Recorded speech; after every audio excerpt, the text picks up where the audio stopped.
This is video log 2 of the coaching session for Karen Stevenson. My SIS number M00696010. Welcome back. How are you? I'm very well, thanks. How are you? Oh, good, thank you.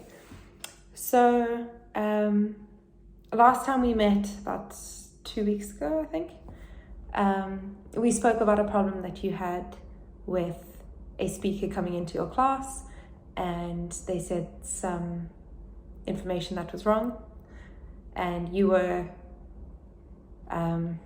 deciding how to deal with that. I think the solution that we came up with was you felt like it was no longer an issue and you didn't want to confront her. Is there any update on that? Have you thought more about it? Yes, in a way, I do regret a little bit not addressing it at the time because, my students were left with the impression, the wrong information, and I haven't been able to correct that impression.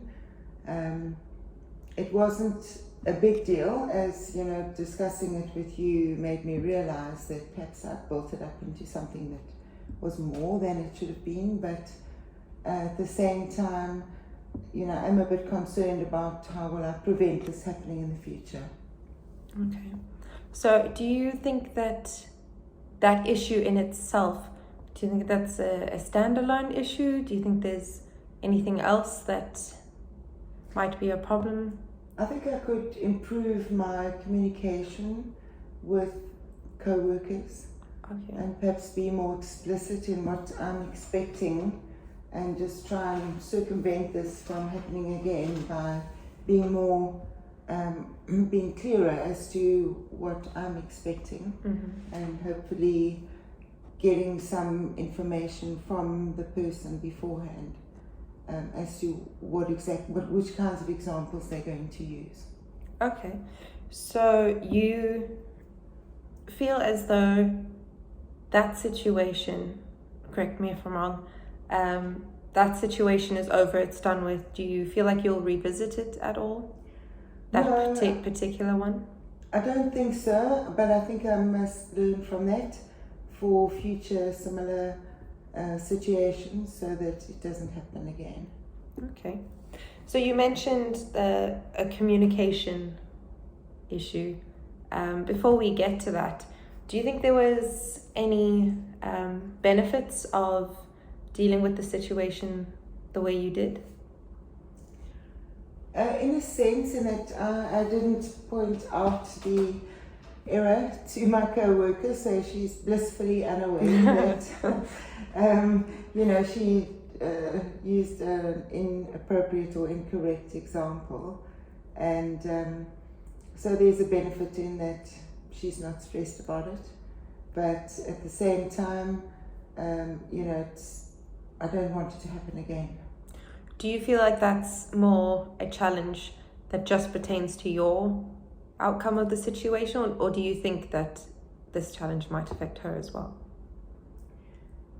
I think it might affect her because if she continues, if she goes into other classes and explains concepts that are incorrect, then it's going to impact on her own professional career, and perhaps even on her continued employment.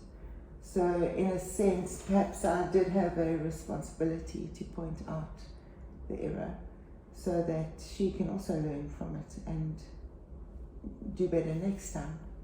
So coming back to the communication that you say might be an issue, do you have a close relationship with this coworker that the issue happened with? No, the only time I really interact with her is when I'm asking her to come and give these, this guest lecture, which I have to do once a term.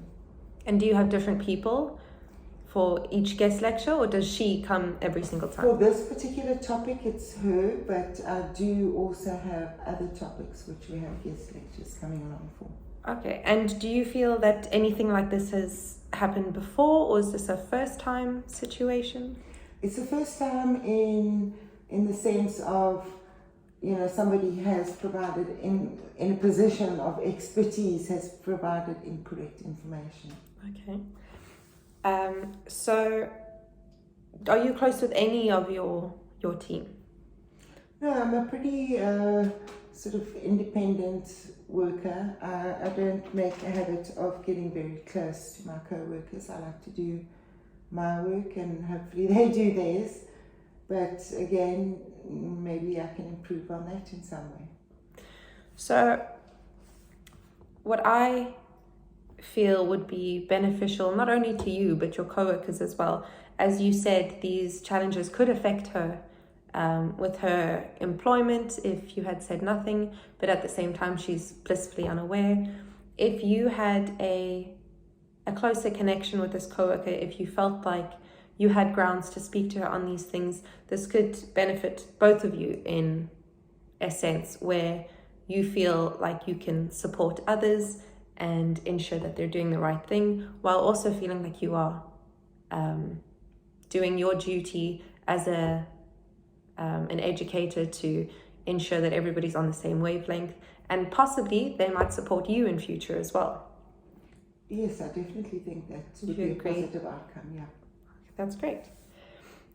So I think we could settle on what a problem might be in your setting is that you don't have this close relationship with your co-workers, which is a vital part of education, is having teamwork and a good group that you can lean on each other, learn from each other, have peers that tell you when you've done something wrong, because maybe there's somebody that has seen you in action and they feel you've done something wrong, but they also don't feel that connection to you and can't correct you.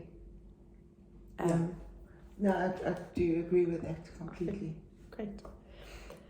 So I think we should work on some strategies on how we can fix this communication now that we've gotten to the root of this problem. Do you speak to your co-workers at all? Do you know everybody in your team? No, I don't have much interaction with them. We don't socialize at all. I do almost go out of my way to avoid having, more than just the professional connection. So I know that is a weakness in my own personality. I should make more of an effort to interact with my co-workers. Coming back to what you just said there, that you make an active effort to avoid a deeper connection. Do you feel like that is because you know what you're doing, you don't think that you need help in any sense, or is it because you feel like when you interact with other people, you are the one always giving guidance and this might cause you more stress? Are there any particular reasons of why you feel like you don't want to make those stronger connections? I think it's just that, we're all pretty busy, and yes, I don't want to add to my workload, and I've got a very vibrant family life, and so any spare time I have, I prefer to spend, outside of work rather than building connections within the workplace. But again, I do see that it could be beneficial to make more of an effort. So some strategies that I would suggest, as you say that you have a very busy plate and it might be actually detrimental for you to take on multiple relationships. So my suggestion to you would be, in the next few weeks or whenever you feel like you have some free time, don't add to your stress, but it might be a good idea to just send out an email, maybe introducing yourself to your co-workers, and just open that initial line of communication where they have your name, they feel like they've greeted you, because I know in big institutions it's not always too easy to catch somebody and have a conversation. So this could potentially open up lines of communication between yourself and your co-workers, and not only that, maybe you'll find that you actually get along with some of them and you can discuss issues or problems that you're having in future, and maybe they can provide an outside perspective on a solution. For instance, the issue that we spoke about in our last session, maybe there was a coworker there that would have told you that they've had that happen to them before, they can relate to you, and this might be a way for you to have an outside perspective on your work while still staying on the same level of your co-workers. So it doesn't have to be somebody who's below you or somebody above you, but just a peer who can maybe shed some of their same experience and guidance.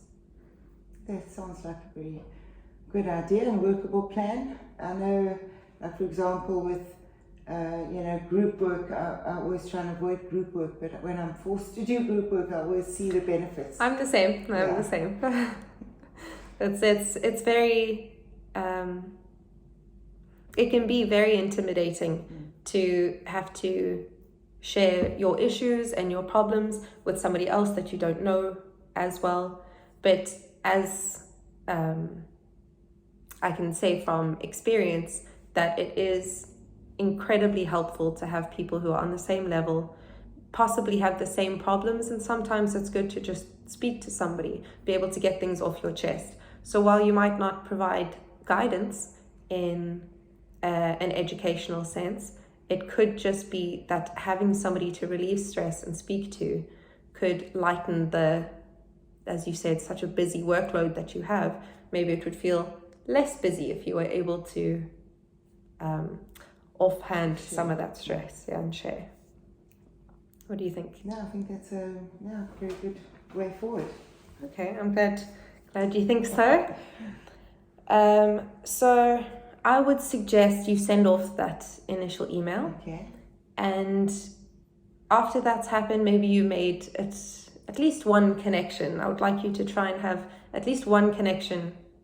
It doesn't have to be deep, it doesn't have to be a serious one, but maybe have a chat to a coworker about what they do, what they teach, and try and connect them with just on an educator level. It doesn't have to be deep yet.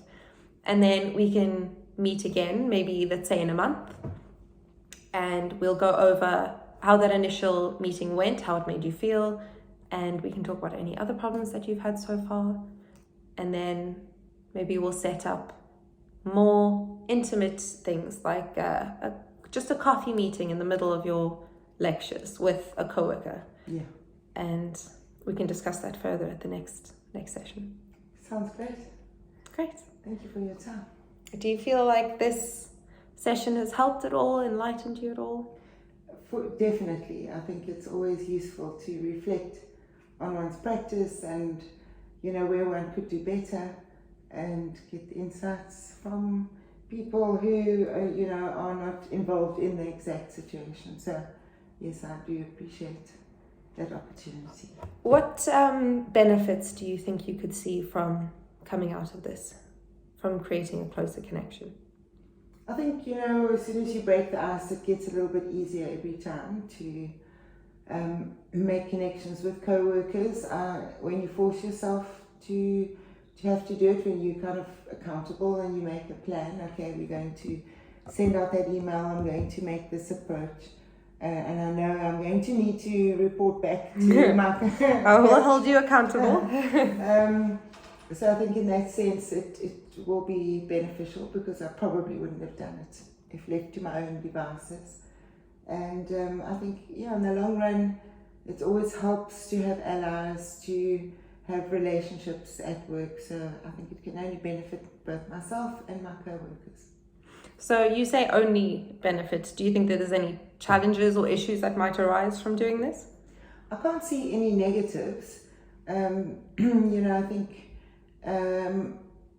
it's going to really be helpful either way. I can't see a person refusing to engage.